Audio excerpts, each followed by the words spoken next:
Et c'est évidemment de rugby qu'on va parler.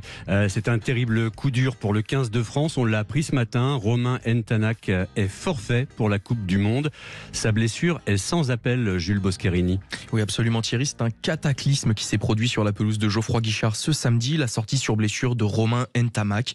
Titulaire à l'ouverture pour son premier match depuis la finale du championnat, Ntamak avait inscrit un essai à la 32e minute avant de se blesser à la 53e après un plaquage sur son vis-à-vis Finn Russell.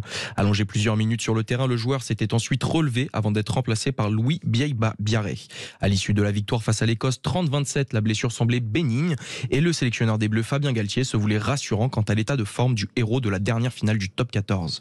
Mais le verdict est tombé dans la matinée et c'est une rupture du ligament croisé du genou gauche pour le numéro 10 du Stade Toulousain et de l'équipe de France qui est donc contraint de déclarer forfait pour la Coupe du Monde en France.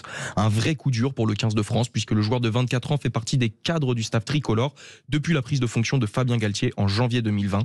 En club comme avec l'équipe de France, il forme d'ailleurs une charnière complémentaire avec Antoine Dupont, peut-être même la meilleure du monde. Fabien Galtier doit dévoiler lundi 21 août la liste des 33 joueurs retenus pour le mondial. Ce sera donc sans Romain Ntamak, mais avant leur Coupe du Monde, les Bleus doivent encore disputer 2 rencontres de préparation. France-Fidji ce samedi à Nantes et France-Australie le 27 août à Saint-Denis. Et qui pour remplacer Ntamak justement en 10 ?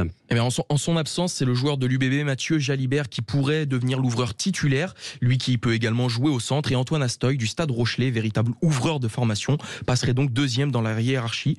Reste à savoir si Fabien Galtier fera également appel à un troisième ouvreur. Quel joueur par exemple ? On peut penser à Louis Carbonel, c'est peut-être une aubaine pour l'ouvreur du Montpellier Rugby Club, qui a déjà été sélectionné avec les Bleus en 2021 pour la tournée d'été en Australie. Cela reste toutefois très peu probable puisque l'ancien Toulonnais n'avait pas forcément donné satisfaction au staff des Bleus à ce moment-là. Et quid de Thomas Ramos ? Effectivement, ça pourrait être une solution alternative. Thomas Ramos qui a pris la place de Ntamak à l'ouverture contre l'Écosse après la blessure de ce dernier.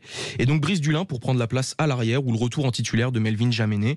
Louis Biaye-Biarré, qui a connu ses 2 premières sélections face à l'Écosse, peut également prétendre à cette place au poste numéro 15. Et précisons que Ntamak est aussi du coup forfait avec son club toulousain pour une bonne partie de la saison de top 14. Absolument, la durée d'indisponibilité d'Ntamak devrait être d'environ 9 mois, 6 de blessure, puis ensuite 3 de rééducation.